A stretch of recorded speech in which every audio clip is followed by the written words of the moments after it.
দীর্ঘ কয়েকদিন ধরেই রাজধানী সহ দেশের বিভিন্ন অঞ্চলে থেমে থেমে বা টানা বৃষ্টি হচ্ছে। সেই সাথে ঈদুল আজহায় টানা 10 দিন ছুটি পাচ্ছেন দেশবাসী। ঈদের এই দীর্ঘ ছুটিতে অনেকেই গ্রামে ফেরার প্রস্তুতি নিচ্ছেন। যেহেতু কোরবানির ঈদে পশু জবাই সহ থাকে নানান কাজ, তাই ঈদের ছুটিতে আবহাওয়া কেমন থাকবে তা নিয়ে সকলেই থাকে উদ্বিগ্ন।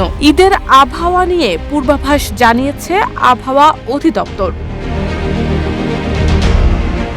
আবহাওয়ার পূর্বাভাস অনুযায়ী আগামীকাল সিলেট, বরিশাল, খুলনা, চট্টগ্রাম এবং ঢাকার কিছু এলাকায় 1-2 ফসলা বৃষ্টি হতে পারে। 2 জুনের পর বৃষ্টিপাতের পরিমাণ কিছুটা কমে এলেও পুরো সপ্তাহে হালকা থেকে মাঝারি বৃষ্টির সম্ভাবনা থাকবে। তবে রাজশাহী ও রংপুর বিভাগে বৃষ্টির প্রবণতা তুলনামূলকভাবে কম থাকতে পারে। শিয়া বাটার ও ভিটামিন ই সমৃদ্ধ lily glam beauty soap. Lily, always beautiful. এছাড়াও বাতাসে জলীয় বাষ্পের পরিমাণ বেশি থাকার কারণে ভ্যাপসা গরম অনুভূত হতে পারে। এ নিয়ে আবুল কালাম মল্লিক জানান, 2 জুনের পর গরমের প্রবণতা বাড়বে এবং 7 জুনের পর তাপমাত্রা 32 থেকে 36 ডিগ্রি সেলসিয়াসের মধ্যে উঠানামা করবে।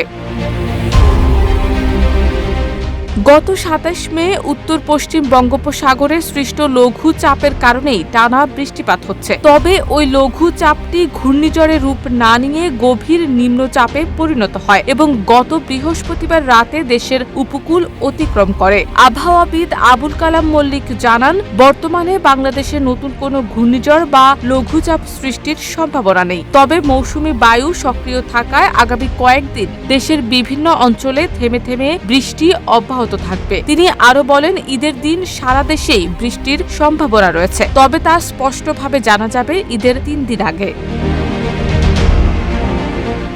শনিবার সকাল 9টার পূর্বাভাসে বলা হয়েছে, পরবর্তী 24 ঘন্টায় রংপুর, ময়মনসিংহ, চট্টগ্রাম ও সিলেট বিভাগের অনেক জায়গায় এবং রাজশাহী, ঢাকা, খুলনা ও বরিশাল বিভাগের কিছু কিছু এলাকায় অস্থায়ীভাবে দমকা হাওয়া সহ বিদ্যুৎ চমকানো বৃষ্টি অথবা বজ্রসহ বৃষ্টি হতে পারে। সেই সঙ্গে রংপুর, ময়মনসিংহ, চট্টগ্রাম ও সিলেট বিভাগের কোথাও কোথাও মাঝারি থেকে ভারী বর্ষণও হতে পারে।